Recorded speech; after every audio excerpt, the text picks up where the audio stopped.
which is why this particular article I'm very proud of. I like this a lot.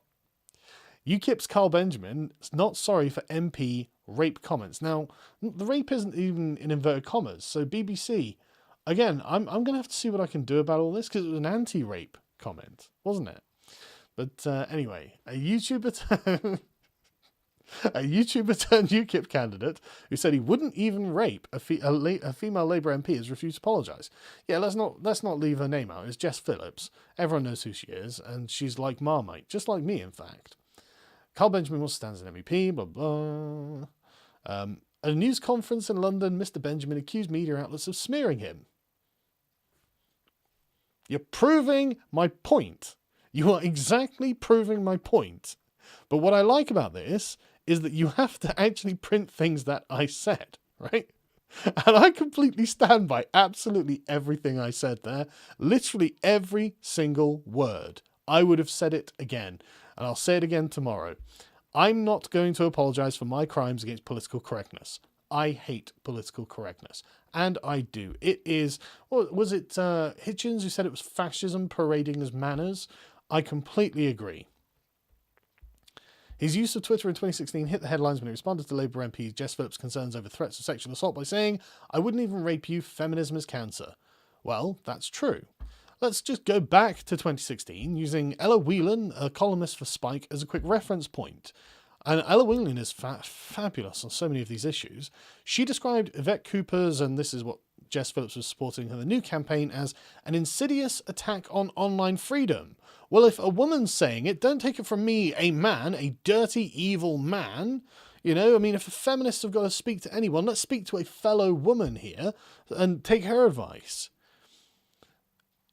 So, where is it? Here we go. For all its posturing about starting up a debate, Reclaim the Internet is the most insidiously censorious attack on internet freedom to date. Well, weren't we naive in 2016? We didn't see Article 13 coming, did we? While other campaigns have openly called for the need to protect women from certain words, as well as slut-shaming, body-shaming, etc., this latest attempt to neutralise the internet is pretending to protect free speech. It's possible to both champion free speech and argue for greater responsibility from everyone, the campaign claims.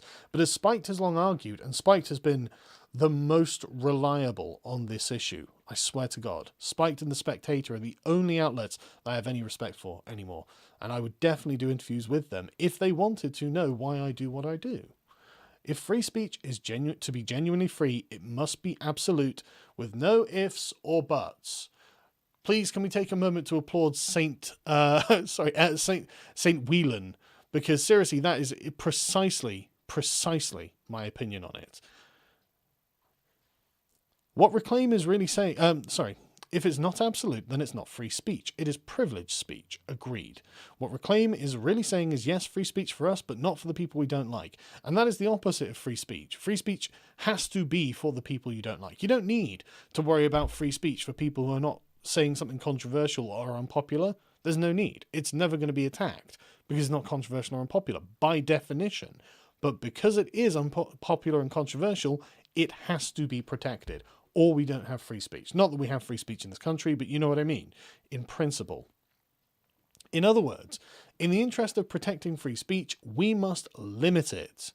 The campaign couldn't be more Orwellian if it tried. Of course, the BBC don't provide any of that context. They don't say anything about it.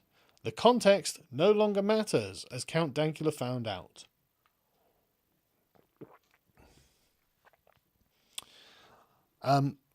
The party Swindon branch chairman Aubrey Atwater told the BBC he wants to see me deselected as an MEP candidate. His appearance is not doing UKIP any favours. Well, I think it might be.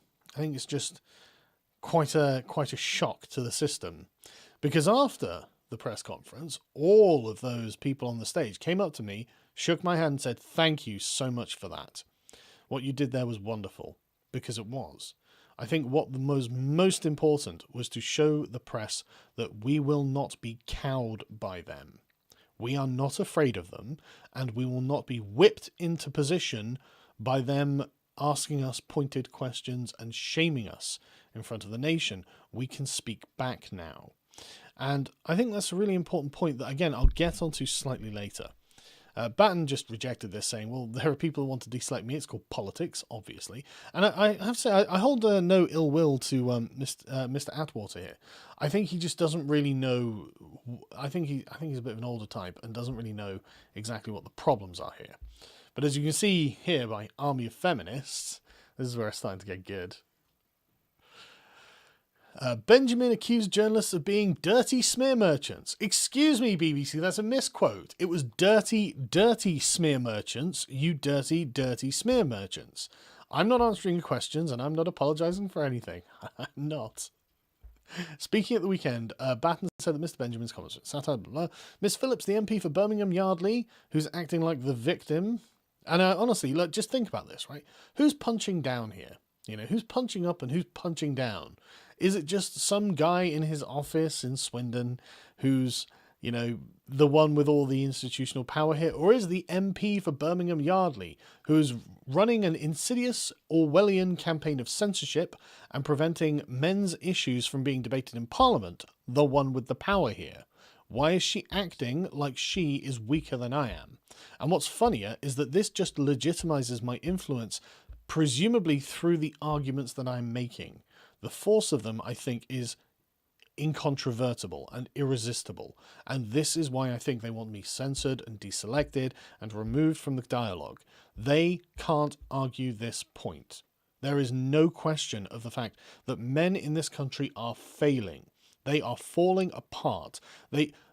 Suicide is the #1 killer of men under 45 in this country. Most men who die, or the largest number of men who die under 45, die by their own hand. That's a problem. I mean, that's pretty indicative that this is not some sort of like women oppressing, like, you know, dominating patriarchy.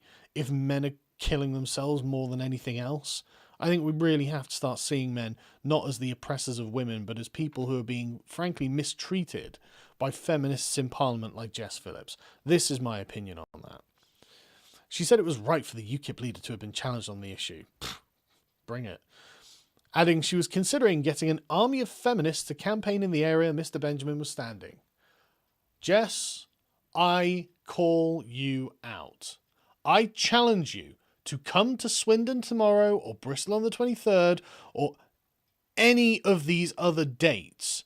Just come to where I am. You know where I'll be. Come down with your army of feminists and we can have it out. We can talk about the things that you are doing. We can talk about the problems that we have in this country if you are feeling brave. How about that? If you feel like you have an army of feminists at your back, well, okay. I have a group of people who don't like feminists at my back, I would say. And so let's have it out. Come and talk to me. I'll get to the rest of her comments in a separate video that I'll probably do on the Thinkery because that'll be good fun. I don't even want to spoil it. It's just so hilarious how much... I mean, V's covered it and it's kind of like, damn it, V, you're spoiling it. I can't, you know, but she's just having a meltdown about it on Twitter. But anyway, so